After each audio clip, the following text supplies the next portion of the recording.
Come with us on a journey into the unknown, the unexplained, and the unbelievable. We will test your senses and challenge your beliefs. A world where science and religion clash. Or do they? You will meet real people and hear real stories, but you will not believe. You will witness strange sights and hear strange sounds, but you will not believe. This is the New England Ghost Project. Welcome to the nightmare. Hot in the city tonight. You like that song? Billy Idol. Oh, yes. Hot in the city. I went to Nick Gilder and Hot Child in the City. Yeah, Hot Child. That's what a Hot Child in the City. That's Nick Gilder. That's Nick Gilder? Hot in the City Tonight is Billy Idol. Yeah, okay, that's the one I was. And that was a good song, too. But that was the other good song. Yeah. Yep. Anyway, welcome to Ghost Chronicles Morning Edition. Running wild and looking pretty. Yep. Yep. Just like my wife. I am Ron Kolick, your host, New England's Van Helsink, and the Professor Lou Blasi. Yes. I'm going to change your name. Fine. What do you want me to do? Lou Blasi. It's like Lou Blasi. Happy to change my name. What would you want it to be? Give me an idea. You needed something. We don't know. So if anybody's listening, good idea. Yeah. Give it. Lou needs a new last name. We need something that's cool. Something that's. I did what he does in my past life, working with musical gear and doing recording and things like that. I did several records for some live records and a couple studio records for Cub Coda, who was the lead singer in Brownsville Station. Oh yeah, smoking in the boys' room. He was living in Amesbury. Did Amesbury. He ever do anything else? He was living in Amesbury for a while, and he had a blues band, and he was going around New England playing blues. It was excellent too, by the way. We worked together for years, and then the first album came out, and the liner notes came out, and the stuff on the back of the album, and he thought my name was Lou Burdett. came up on the credits as Lou Burdett. S-O-B. Yeah. And he signed it. He signed it to Pipe Smoking Louie. I don't know what that was all about, but there's still pipe smoking going on. Too many drugs in his early days, I guess. Wow. And my favorite part of working with him, he was doing a gig in Burlington, Vermont. And I was going up to see the gig, and I was in the music shop, and I came up with the sheet music for Smoking in the Boys' Room, and had a picture of Brownsville Station on the front of it with Cub, and Cub had his Mary Tyler Moore haircut and the old round glasses there, right on it. And the picture of the band was each member of the band had one of those styrofoam heads that you'd put a wig on. Oh yeah, and they were like holding it. And I was going to bust his chops about how he looked in this because it was so of the time, 70s in Brownsville Station. And I went up and handed it to him, and it was smirking. And he just signed it and gave it back to me. And he said, "Well, we all look different in the 70s, didn't we?" So he knew. No, he was cool. Yeah. Yeah. Anyway, on the way in, I was listening to all the old music, on Sirius. For some reason, I'm getting free Sirius in the car. Yeah, they get it's a free period now. Yeah. Okay, we'll see what happens with that. Mm-hmm. Anyways, I got to see if my channel's on there. Maybe you can listen to me on the weekend. Oh, let me know. Yeah. Seriously. We're not always on the free sample, but I'll check and see. Whatever. So I was asking you about the Battle of New Orleans. Yeah. Yeah. The song. Yeah. So we fired our guns and the British kept it coming. There wasn't that many as there was a while ago. We fired once more and they began to run down the Mississippi to the Gulf of Mexico. Yep. Well, they ran through the briars and they ran through the brambles and they ran through the bushes where the rabbits couldn't go. They ran so fast that the hounds couldn't catch them down the Mississippi to the Gulf of Mexico. Yep. Fired our cannons till the barrels melted down. Then we grabbed the gator and we bought another round. We filled his head with cannonballs and powdered his behind. And when we set the powder off, the gator lost his mind. It's my favorite line in there. Yeah. Yeah. God, I love those old songs. They were funny. That was Johnny Horton, I think, right? I believe so. Yeah. Good one. Yeah. He's the one that did the Sink the Bismarck, which was another great song. Oh, no, I haven't heard that in one. 1941, the war had just begun. So he was a historical. Yeah, I must have did. I don't think I've ever heard Sink the Bismarck. You gotta listen to it. Yeah, it's good. It's good. That's so great. Anyway, tomorrow night is the 250th anniversary of Portsmouth Harbor Lighthouse. Oh, wow. Yeah, and we did a free event yesterday at 4:00 on the it was a commemorative event, and it was cool. Speaking about that, there are 250 years. Yeah, 250 years. Is it older than the country? I'm trying to do quick Yes, math. it is. older It's than the country. oldest. It's the oldest lighthouse, not the Boston. Boston Light is the oldest in the country. Mhm. So not the Boston. Oldest in the country. Yeah. Oh, really? Yeah. And so it was pretty good. It was interesting. And we have Shanachie, which is an Irish folk group. They actually wrote a song, and it's on a CD on Really? on the Portsmouth Harbor Lighthouse. And also another one, what's the other name of the other group? Oh, crap. I can't remember. They wrote one too. So we played both of those on there as well. But it was great. Some renowned painter painted the lighthouse, and it's going to be the pointer of her art exhibit in Washington. So it's kind of cool. Oh, nice. Yeah, it was good. But anyways, tomorrow night, for the 250th anniversary, we are doing an investigation of the lighthouse and a seance. Yeah. So that's going to be wicked cool. Really psyched about that. You've done several. Yeah, we've done tons of investigations. Yeah. Are there reoccurring characters? Oh, yeah. Oh, really? But we figured the 250th anniversaries, a lot of people believe in anniversary hauntings. Oh. Which always blew my mind because I don't. You figure you're on the other side, you let go of time, right? I know the calendar changes and yada, yada, but whatever.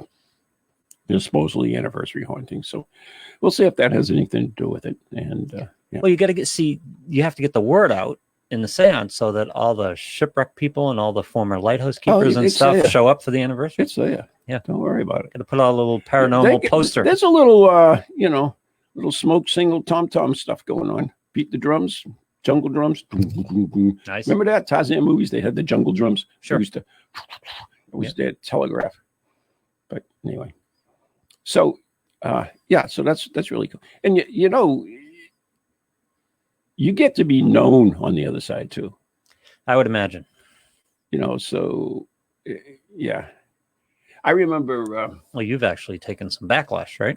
Yeah. Yeah. I remember when I first started doing the show, I used to always say, if there's a post office on the other side, my picture will be hanging it. Yeah. Do they still do that? Hang the pictures of criminals in the post office? Oh, I don't know. Yeah, interesting. Who goes in the post office nowadays? I do once in a while. Do you? Yeah. I had to mail something to Steve. It wasn't going to get there by itself. But anyway, so I remember one investigation we did up in Biddeford Pool, and we were in this lobster pound. It was this old woman there who was hanging out at the lobster pound. And it's an old building. Of course, the whole area is old. Mm-hmm. And Maureen started laughing while we were doing an investigation. She says, what are you laughing at? Because I had said something, I don't even remember what it was. But she's standing there shaking her finger at me, and she's saying, that woman says, she's heard of you. Oh, really? Yeah. So Maureen's contacting someone on the other side who's... Actually, yeah, So it was kind of funny. I know that, Ron Kolick. Yeah. Oh, I've heard of you. But anyway, all good stuff. That must get your ears up. It's like, well, have you heard good stuff? Or I doubt it. Yeah. You don't hear good stuff in the living world. Why would you hear stuff on the other side? Our friend Roxy has a friend. A friend of a friend of her. Elizabeth, up in her cemetery. Do you have friends? I know you have some people who have... I've been told I have a paranormal posse. Oh, you do? People follow you around? Excellent. I guess. Yeah. I guess it's excellent. They may be all trying to kill me. Who knows? It's a posse, so they may be after me. Yeah. But I've been told that a couple of times by mediums. Ooh. Anyway, lots of stuff in the news, paranormal stuff. I don't know if you've noticed that. And I am going to start off with one. Did you see the photograph about time travel? Oh, it's a painting, isn't it? Yes, it's a painting. The woman walking down with what looks like a cell phone. Yeah, 1860. Let's see if I can pull this up here. And I did. Is time travel real? People are flipping over. I'll get out of here with the freaking pop-ups. Flipping out over this 1860 painting that appears to show an iPhone. And hopefully you can get this thing and post it for us, if you will. Yeah. I'm working at it. Yeah, but it's got this painting, and it shows a woman walking down the path, and it shows a man with a bouquet of flowers kneeling down in the corner. And it appears that she's got a iPhone in her hand. And okay, I'm going to zoom in. I don't have the full image, but I'm going to zoom in on the the person. Yeah. There it is. That damn well looks like an iPhone. Not to me, and not to other people too. No?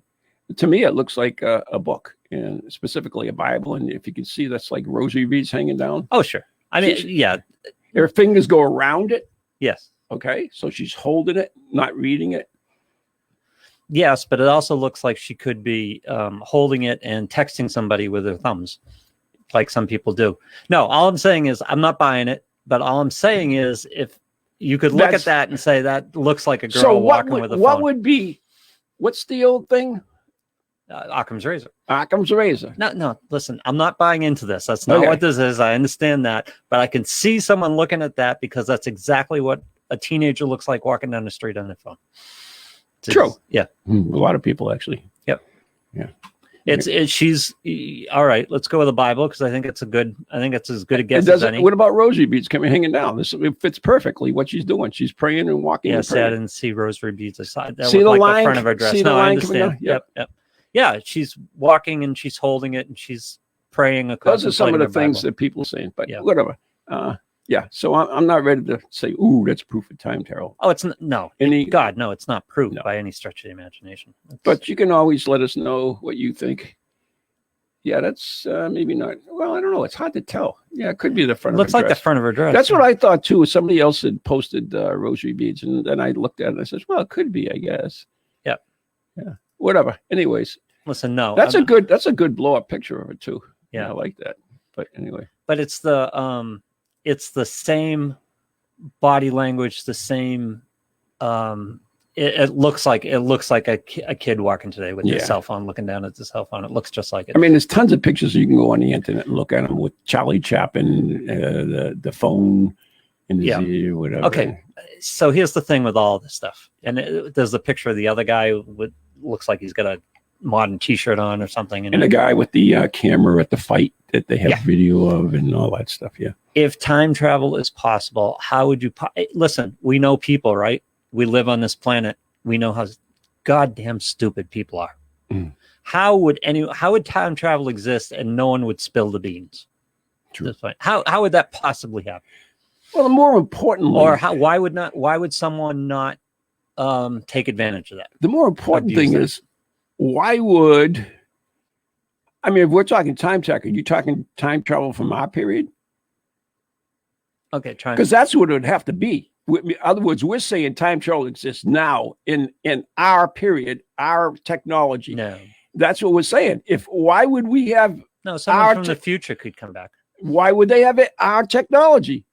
Why wouldn't they have their own? Who makes you think you'd have iPhones in 2030 or whatever the hell it was? Right? You know what I mean? All right. So let me ask you this. Yeah. This is a fascinating question. I think you're gonna enjoy this line of discussion. Oh, I love you. Let's say we have time travel. Okay. Let's say it exists. Yep. Do we have a moral duty to correct things? No. No? No. I understand the argument, but I think there's an argument. Because you don't learn if you do. No. Yeah. No. We're here to learn. Plus, it's as every time travel show ever has told us, it's a highly complex thing. And you could describe the continuum or whatever the hell is continuum or whatever it is. Yes, you don't want to do that. Yeah. Because you could be your brothers. You could be whatever. I don't want to go there. It's ridiculous anyways. Yeah. That's it. But it would seem inhuman, and I don't mean in the natural derogatory sense. Whoa. It would seem against our nature as humans not to want to meddle in things that we have it's against our nature control over. But we do it. We know damn well that Winston Churchill knew that the British were going to bomb London, and he couldn't warn the people because it would reveal to the Germans that we had broken their technology. Yeah. So we couldn't. So he sacrificed the people in London for the better good of the law. Yes, but that was a relatively clear, direct line. No, it's not any difference. It's not any difference. In other words, if you went back and if you change some, for instance, if you went back and drowned Hitler in a lake when he was going a to say, 6-year-old. if you did that, right? If you destroyed Nazi Germanism, right? If it never happening, right? Who knows what the world would have been like? Yeah, we don't. Yes, World War II might. Well, I wouldn't even say World War II might not have happened. It might have happened some other way. Maybe it was destined, but I guess that unknown is kind of the it's deal. the unknown. You don't know what you're changing it to. Yep. You know what I mean? And in all reality, if we hadn't entered World War I, okay, there probably wouldn't have been a World War II. True. Because they were pretty much stalemated. In fact, the Germans had a little bit of advantage on that. Yeah. So, and our response to World War I with Germany led to World War II, led to Germany's aggression in World War II. Well, it was more the French, but that's another story. It's always easy to blame the French. We being the Allies. Yeah, I love going to the French. It's always good. Yeah. All right. So I take your arguments on. Why we. I understand go back your moral ethics behind it. Yes, you could. All those Jews wouldn't get killed and everything else. Well, we don't even know that. We have no clue that whatever happened that they. Right. I mean, people are turning against Jews now, right? Yeah. But if you went with a covert operation, a covert time travel operation, and went out and took out the 9/11 attackers, could we get Mr. T to do it? Yeah, exactly. The A-team. The T-team. So you take this covert time travel operation and you send them back to take out the terrorists for 9/11. Yeah. It's pretty reasonable to say that wouldn't have an adverse effect on the world. First of all, would have prevented Afghanistan, would have prevented... You don't know what... We don't know, Lou. That's the whole thing. When something doesn't happen, something else happens. I know, but you have to weigh, and it's like, okay, maybe killing Hitler might not have changed things. It might have changed things for the worse. I guess you could make that argument. It seems like just taking out a couple of terrorists innocuously wouldn't have had an adverse effect on the world as a whole. I mean, what could possibly have gone? We really led to another terrorist event? Yeah. No. All right. So what about my other one? A person if time travel existed, someone would do the Biff from Trump would Back to the Future and go ahead and go bet the 2050 World Series or something. Yeah. I mean, that's and make a fortune. That's ethical too. So I mean, moral, so whatever. So you have that same. Oh, I know, but humans would not have a problem with that. If it's anything, you're hoping that time travel would be like Star Trek, the Prime Directive, non-interference. Yes, but we know humans. Not everyone's going to pay attention to the Prime Directive. It depends. Someone's going to go check Microsoft. Wait, you're talking about maybe somebody from NAFA. What is it? What's that group that's crazy? NAFA. I don't know which crazy group you're talking about. They're on now. What the hell's the name of it? It's something like that. Oh, Antifa. Antifa. Thank you, my dear. Yeah. You got to work with my brain. It picks stupid things up. I don't even know where I was saying that. I got stuck on that. What were we talking about? Well, Antifa could go into the future and right. But so if you was time travel, wouldn't it be restricted to certain individuals? Well, I mean, first of all, it must cost something. If it exists, if time travel did exist, could you? I suppose you could effectively withhold that information, but could you? I mean, some mad scientist, some Elon Musk of the world is going to create a time travel machine. But it's still going to cost them. The guy, you know what the Elon Musk is going to space. What the cost for the ticket to the flight of space where you're up there for like 10 minutes? Yeah. You know what's going at now? Last I heard, it was $2.4 million. Yeah, chump change. So how many people can afford that? Elon Musk besides the Democrats. Elon Musk is planning a colony on Mars. What does he care about money? If time travel were a thing and available, there'd be a guy like him who would come up with it. Planning, figuring thing doesn't mean it's going to happen. I understand. Yeah.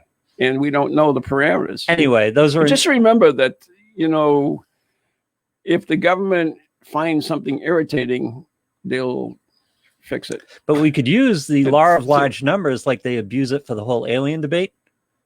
Which is one of the things I'm going to bring up. Okay. Yeah. The whole alien debate that there are billions of planets and galaxies and stuff out there. Yeah. There's got to be other intelligent life. Yes. Math says that that's probably the case, but math also says they're probably not coming here, Exactly. right? But First of all, if they find us, of course, we Yeah. send out all that crap into space. but the whole time travel thing is kind of the same The argument. If we go forward, historical records. if we go far enough in the future, someone's going to invent time travel. Well, first of all, time travel might not be possible. That's right. Yeah. We know that Secondly, it is possible to go into the future. We don't know if it's possible to go in the past. how do we know it's possible to go in the Because future? we've already done it. We sent data into the future. Was that like a Right here in Massachusetts.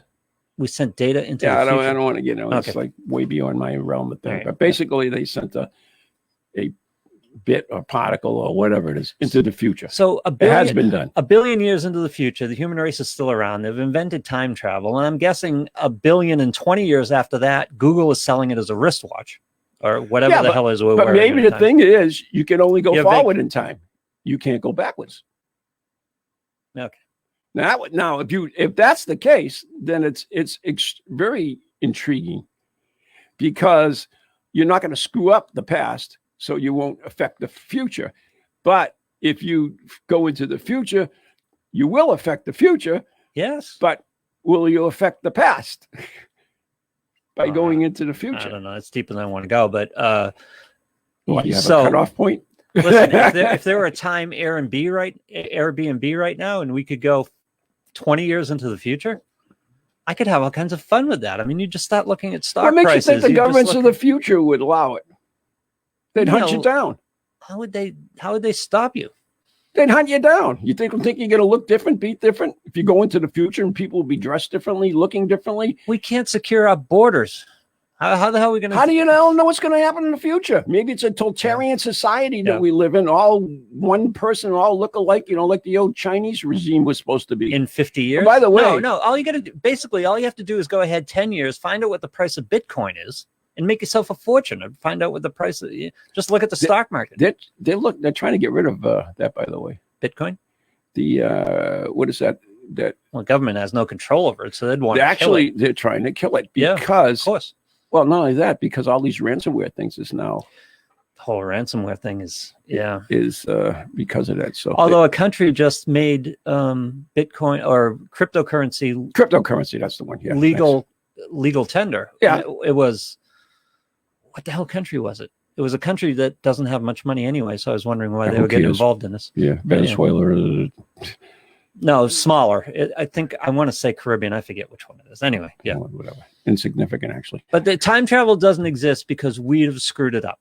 In some way, we'd have screwed it up at That's this true. point. I'll give you that. Humans are such that we'd have made a huge mess with time travel I agree. if we had it in our repertoire. If we had that club in the bag, we'd have killed ourselves. There's a with it. guy, by the way, that said it does exist. Who? Now, of course, I wasn't planning on this line of Yeah. thought, but there was this gentleman that said when he was a boy, his father took him to this place, I believe, and oh no, it wasn't time travel. It was it time travel or transporter? Whatever. So I'll tell you the story and then you can figure it out. All I need is 2 months, He and I went- can find out who won the Stanley Cup, I know. and I'm a millionaire. He went to his father took him to this building. They went into this machine and ended up going through this tunnel thing, and then he ended up in Arizona. It was in Philadelphia. different time? in the same. Or in the I same can't time remember period, that yeah. part. I wasn't. That's something I That's was. wormhole Something stuff. probably. That's Yeah, wormhole could type be of thing. wormhole technology. I'll give you that. I wasn't planning on bringing this up, so I can't remember the details offhand.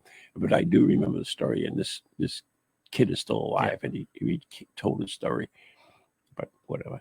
Yeah. Explained it. But I always remember in the alien thing. I always remember the line from Contact. We love to talk movies. You've watched Contact, right? It's one of my favorite movies. Have you seen it? yeah, You didn't like it? Don't like it it? was all right. I think it's a great movie. Do you? It's just fun. It's a good comfort Is that movie. the one with the radio transmitter? With Yeah. Matthew McConaughey and what's her name? Frequency was good. Frequency. Yeah. He talks to his father through the radio from the past. Okay. Yep. Dennis Quaid, right? I believe. I don't know. That is quite probably and everything. There was a movie called. We're really into the woods now. Yeah. I was friends with, or we were married friends with, a couple that was the town manager of Vinyl Haven, Maine. And There's such a place. huh? What? There's such a place. Vinyl Haven, Maine? Yeah. Yes, it's an island off the coast of Maine. Oh, that's cool. And as the town manager, they lived in the house with the lighthouse. They had a small lighthouse on the outside of the island, and we went and house sat for a week. Oh yeah, I remember you telling me this. Yeah. Yeah. And we went to the local convenience store there, and it was VHS tapes at the time. We were looking for something to watch, and the woman goes, "You have to watch this," and she handed this movie called High Frequency, and it was part of the movie was shot in the house we were staying in. Oh wow! And it was a story about some guy communicating with some other guy through ham radios and stuff like that. And so it's kind of like Frequency. They fell across the crime, and they were trying to stop this crime in another country that they somehow discovered. I forget the frequency. But just sitting in the room in the movie, watching the room that you're sitting in on the movie, it was just freaky weird. So when you going back to time travel, think about Blink, Doctor Who. Yep. Right. Blink. They remember Blink, one of my favorite Doctor, probably my favorite, absolute favorite Doctor Who, and that's where he gets messages. Remember, they're from the future, but the messages are in the past. Yep, that's kind of like time travel thingy. So no, my Occam's razor about time travel again is humans would have screwed it up. If we had it, we'd have just screwed up everything. We'd have probably reverted back to dinosaurs. There's no way we'd have had that without it being general knowledge. You don't keep time travel secret. Just can't happen. All right. So you mentioned a little bit earlier about UFOs because the government's releasing all this footage of UFOs, which, by the way, I think it's pretty much garbage. It is garbage. I've looked at it and it's like, okay, whatever. I want to know what's going on. I want to know why the government all of a sudden wants to talk about this.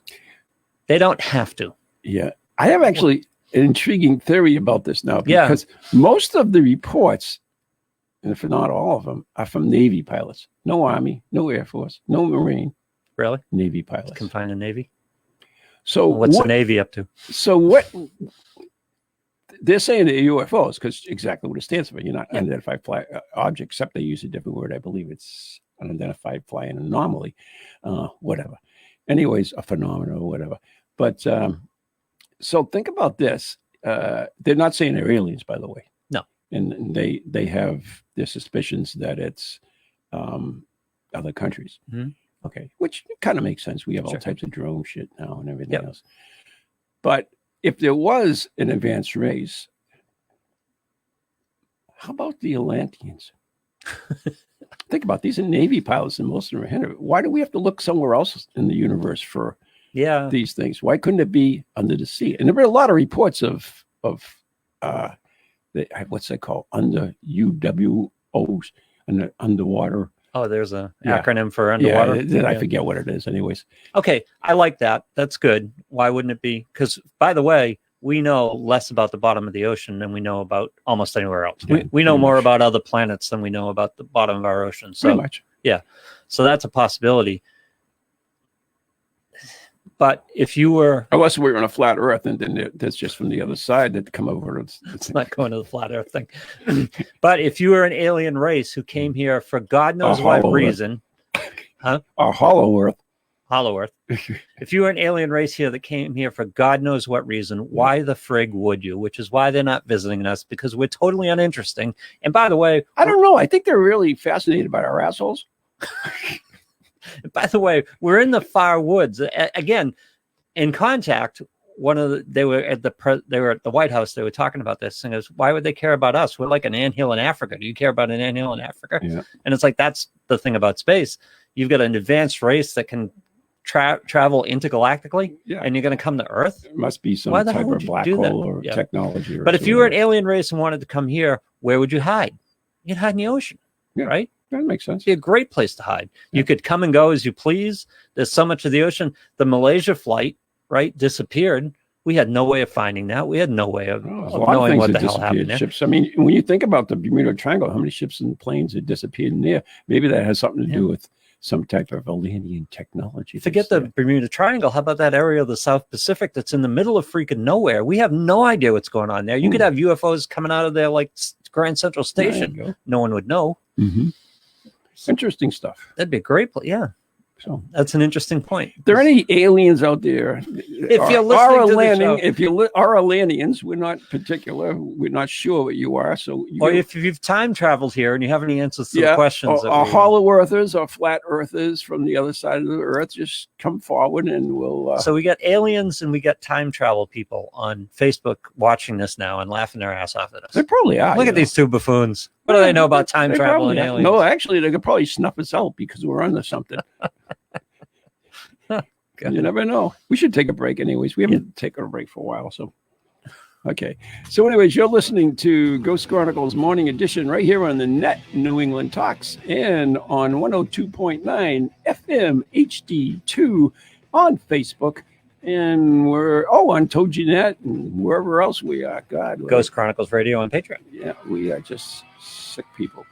We'll be back.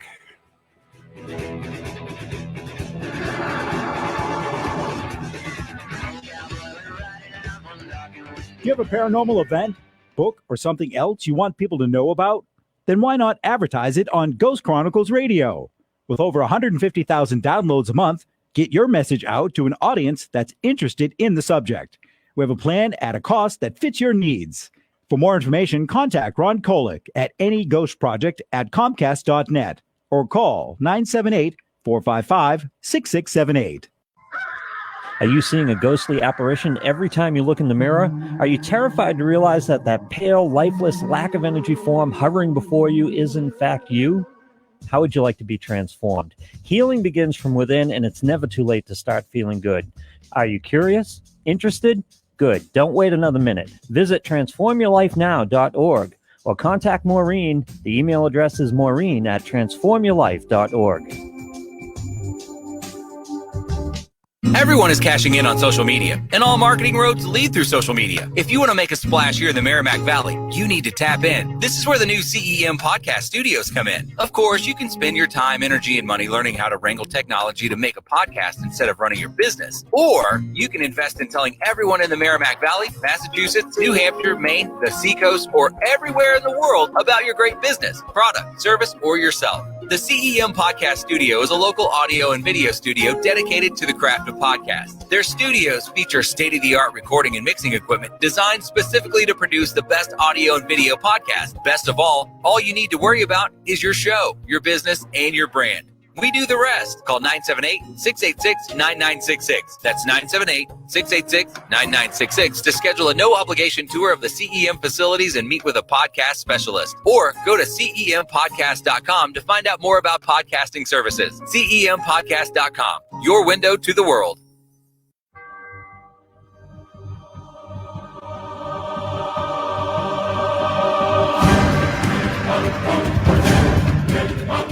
Welcome back to Ghost Chronicles Morning Edition with your host, New England's own Van Helsing, Ron Kolick. And I just had a thought about that painting. Yes, dear. All right, so that painting was done in 1860, right? Yeah. And no one thought to think about this until now. Oh, here we go. About this woman. What if a time traveler came back and painted a painting and put it in 1860? Why? Just to mess with us. Why? See, that's what humans would do. They'd mess with people. Why don't ghosts do that? I don't know. That's a good question. Why don't ghosts do that? They probably do. We're back to psychology of spirit at this point, too, but which is my favorite topic. So, did you ever hear this story? According to the story, on an evening in 1942 during World War II, Lucille Ball was heading home from a day of movie filming when she suddenly heard music. And she couldn't figure out where the hell it was coming from because it wasn't coming from her car radio. The Lucille Ball. Okay, yep. And then she was driving again, and she heard noises. She didn't understand. She started hearing this noise, and she couldn't figure out where it was coming out once again. And so she told Buster Keaton. Remember Buster Keaton? Yes. So Buster Keaton told him what she was, because he was kind of like a mentor to her, what was happening. And Buster Keaton says, well, have you had any dental fillings? And she said, yes. Oh, no. And she says, well, that's probably what you're doing. You are picking up signals Picking up radio signals on your teeth. on your teeth. Interesting. I don't know if that's possible. But anyways. Well, it's funny because it's a thing. It's the thing we joked about for a long period of time. So maybe it comes from somewhere. I don't know. So a week later, on the way from home, her mouth started emitting Morse code. So this time she alerted authorities. And according to this, the FBI eventually investigated where this was coming from. And according to the story, they discovered that a Japanese gardener was operating a spy ring out of his tool shed. And she busted a Japanese spy ring. This is true. Lucille This Ball, is a story. This is a story that's been around for years and years and years. Lucille Ball busted a Japanese spy ring Not personally. with her fillings. Well, she discovered them, Oh, well, okay. right? She didn't go in there as the thing. And so anyways, this isn't a baseless rumor. The source herself is Lucille Ball. She told the story on the Dick Cavett Show in 1974 and to at least 2 biographers. I'm on mythbustersfandom.com. Yeah, I knew you would be. And it says the myth, it's possible to pick up radio signals through a dental filling. The verdict, it's possible. Notes, the gold and amalgam tooth fillings did not act as an antenna or point contact transistor when placed in real human skull. Explanations for the supposed Morse code pickup included a galvanic cell reaction between 2 teeth fillings and saliva. Yeah. However, empirical evidence has shown this to be possible with silver fillings. The first claim, that was the first claim made by Lucille Ball in an interview on the Dick Cavett Show. Yeah. With the fillings explanation offered by Buster Keaton. Yeah. So Mythbusters says it's possible. And there's no record of this. That's the only problem of it. There's no verifiable record as far as other than her. So there's no like FBI file that they can find. Oh, well, that they'd show us. I'm sure it'd be redacted. So anyway, I thought that was intriguing. I'm at backbaybostondentist.com. Oh, good. It says there have been reports that go back nearly a century of people claiming to pick up radio signals through their teeth. It's easy to dismiss these cases and say the people in question might not be sane, but there are too many instances to ignore. One notable case, seemingly sane person picking up radio signals, was Lucille Ball. But if these people aren't crazy, what exactly is the mechanism behind the way this works? One possible answer is that the metal fillings these people had act as antennas and detectors, and under the right conditions, they picked up particularly strong radio waves. Radio waves would then make the fillings vibrate just enough so the vibrations would pass through the skull, basically creating a sound in the head. The phenomenon of household items picking up radio waves has already been well documented. I will back this up with, we have spent here, I won't go into any of the details, but here at the radio group, we have had several instances where we have had to help people next to our radio towers deaden the effects of the radio signal on various items in the house.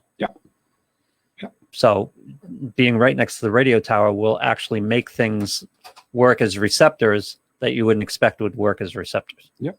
Yeah. I know Steve Parson always tells us of a case that they were picking up all these EVPs, which was messages from God and stuff. And they, upon investigating, they soon realized that they were very close to a Christian antenna, radio antenna. Oh, there you go. This is his sound theory right there. But radio frequency is, everybody, especially in the ghost country, they EMF and electronic magnetic fields, but it's radio frequency as well. These can be picked up, and these can do a lot of different things. As you just talked about one case. I can tell you my own everyday personal problem. Somehow, and I haven't found the source of it, but I'm guessing. Okay, when I go up in the morning, if I want to go out in my car, the blue car, the Impreza, it will not let me in the car. I have to use a key to get in. But at 9 o'clock, after 9 o'clock, when the company next to me opens up, I can easily open the car door. 9 a.m. 9 a.m. So they have an alarm system that is They have jamming. an alarm that's jamming my thing. So that we Sure. there's so much about radio frequency that most ordinary people don't understand. They don't think it can travel far, which we know that it can. All our radio waves are out there bouncing off the freaking stratosphere, and they're going out into space, and they're going there. Yeah, they may find us. I always loved that. One of my favorite movies, in yours too, was the Galaxy Quest, and of course they built the whole thing. It was a takeoff on Star Trek. The TV, it was a TV show, but yet this alien planet had got our historical records, actually the TV shows, and had thought they were real. I thought they were historical records, and they created this whole thing and abducted the crew from Galaxy Quest and all this other stuff.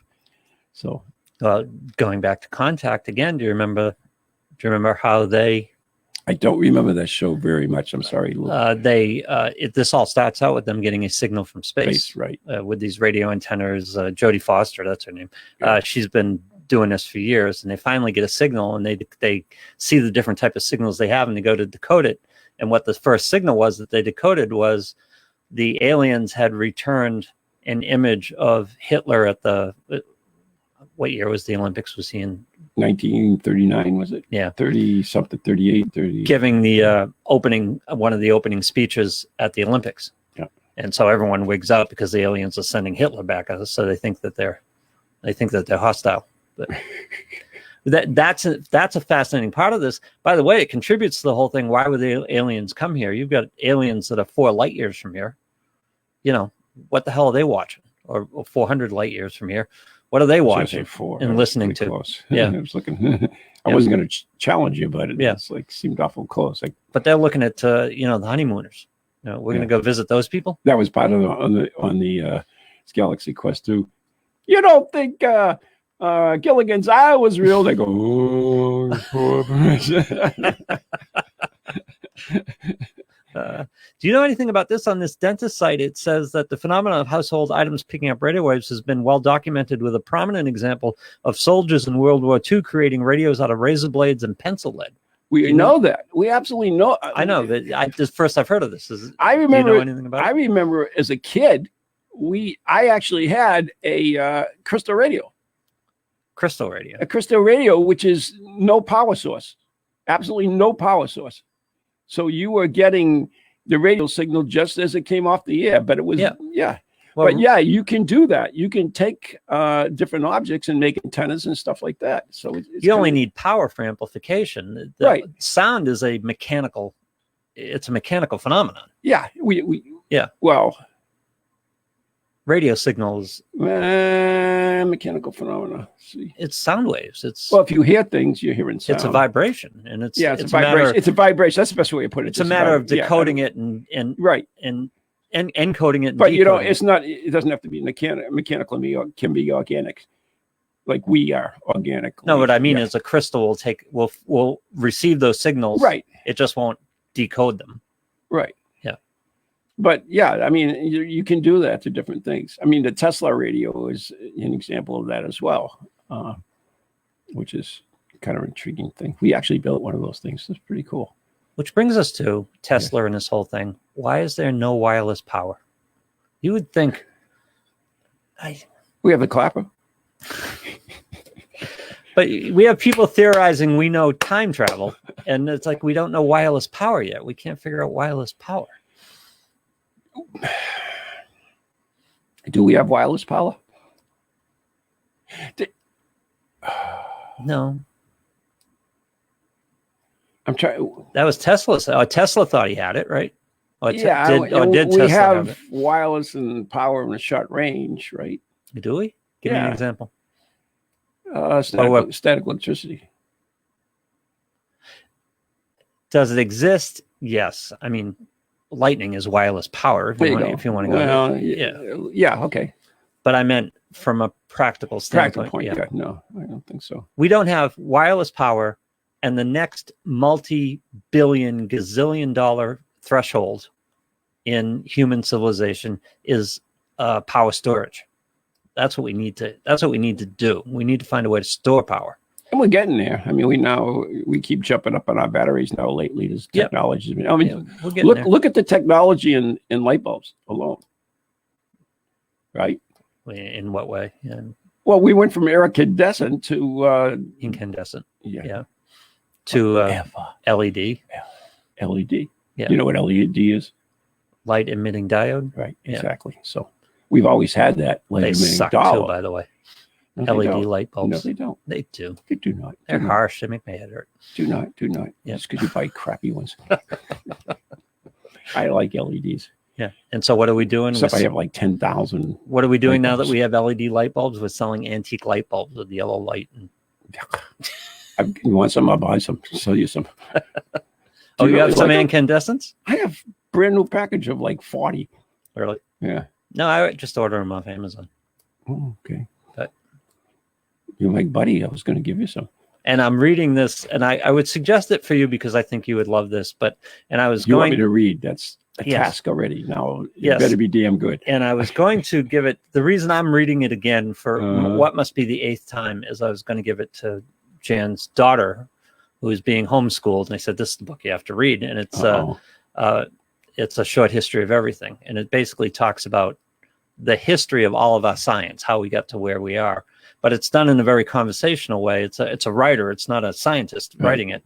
And some of the stories are fascinating and how we fell into things and how we misunderstood things. Mm-hmm. And if you read this and just trust anything you're hearing now, you're out of your mind, because we had no idea. We had no idea what the hell we were talking about most of the time when we were talking about things. We still don't. We still don't. That's exactly the physics. point. Everybody It's exactly the point. uses quantum physics for everything, but they don't understand it totally. People were saying things about things, drawing conclusions about things. We know that. Stating that they were scientific fact, trust the science. We know that. And they had no freaking Just look at idea the what ghost they were field. talking They'll about. tell you all this scientific stuff that's going on. Oh, we do scientifically. Well, you don't really. And meanwhile, we figured out the climate thing, apparently. We figured out aliens, apparently. We figured out time travel, apparently. But we don't know what's at the bottom of the ocean. We don't know how to store energy. We don't know how to transmit energy wirelessly. We don't know anything. Our ankles aren't wet, and as the human race, we don't know anything right now. But we won't. If we survive long enough. But we don't. That's the problem. But we believe we do. And that's what gets you in trouble. Well, people believe they do. Yeah. All right, here we go. Let's see if I get this baby up.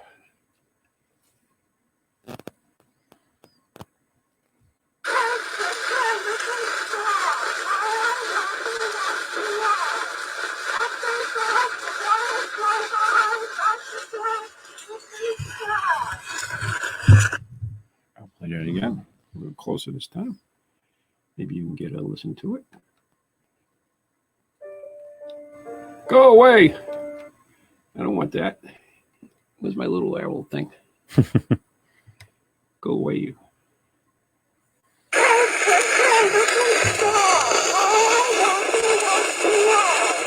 What is that?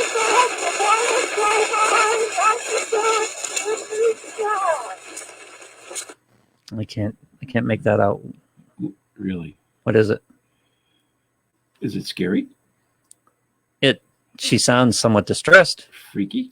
Yeah. Oh, I should fix my mic, shouldn't I? Is that an EVP? No, that actually is a Thomas Edison recording. He came up with this bright idea of making a talking doll. Oh, God. And that's what the talking doll sounded like. Edison had a talking doll, huh? Yeah, back in his day. Wow.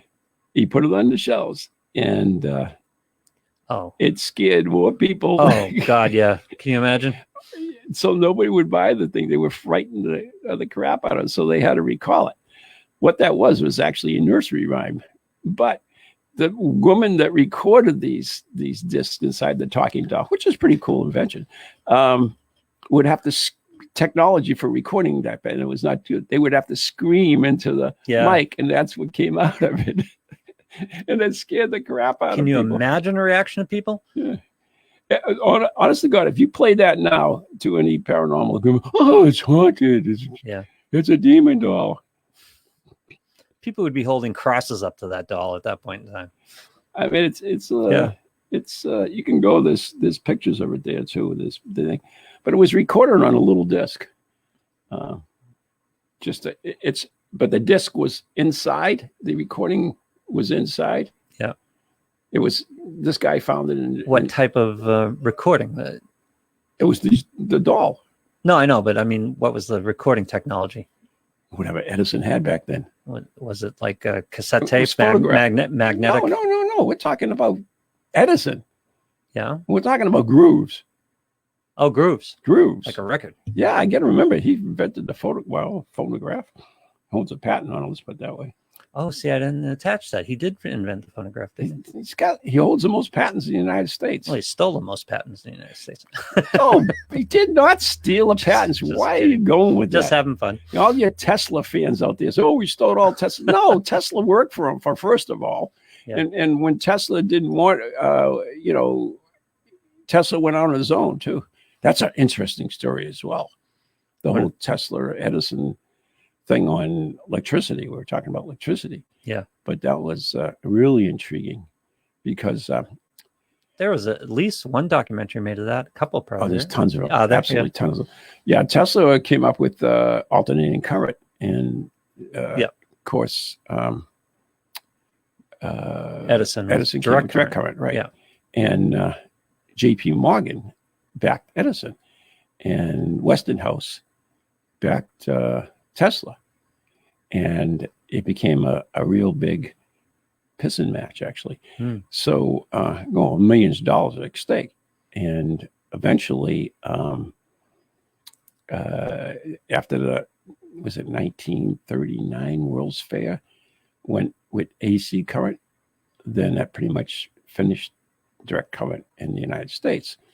So what Morgan did was actually pretty much destroy Westinghouse, because Morgan was like third richest man in the country. It was like the robber barons, Morgan, Rockefeller, and who's the other one? Rockefeller. Who's the oil? Standard Oil. Rocket. No, don't have it. No, that was Rockefeller. Yes, Standard. There was three of them anyway. So Right. Three robber barons, and Not Hughes, right? What am I thinking? I'm trying to think of the third big I family. can't think of it. Yeah. It's Rockefeller, J.P. Morgan, the railroad guy. Yeah, I'm blanking on it. God, I'm so bad with names.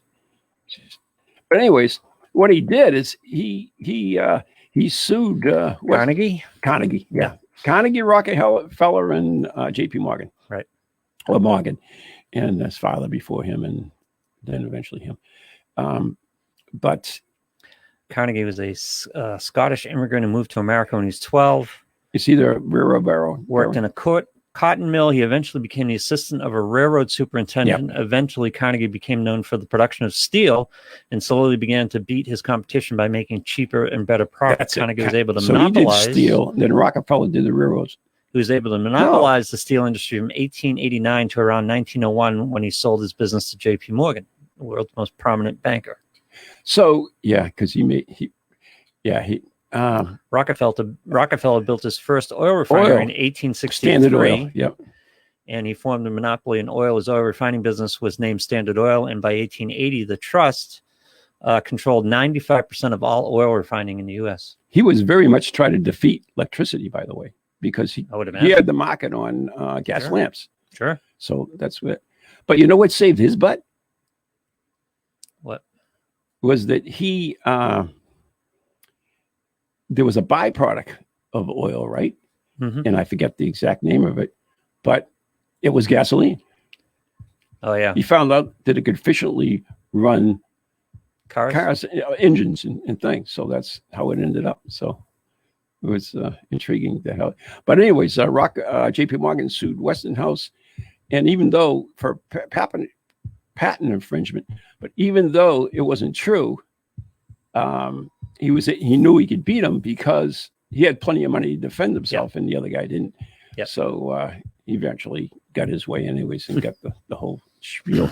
Same with Edison, he got the Edison patents too. So, all right, we got to go. We want to thank everyone for listening. I want to thank MK and Ed for the comments too. Thanks for coming on board today. Yep, thanks a lot. And you can always join us on Facebook, and you can listen to us if you missed the show on TojiNet, the audio anyways. So good night and God bless. Stay safe and stay cool.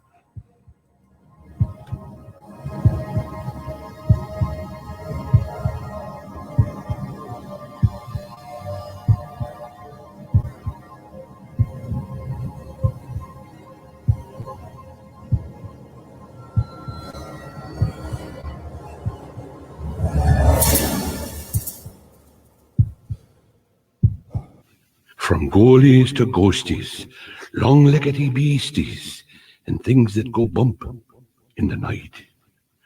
Deliver us, good Lord.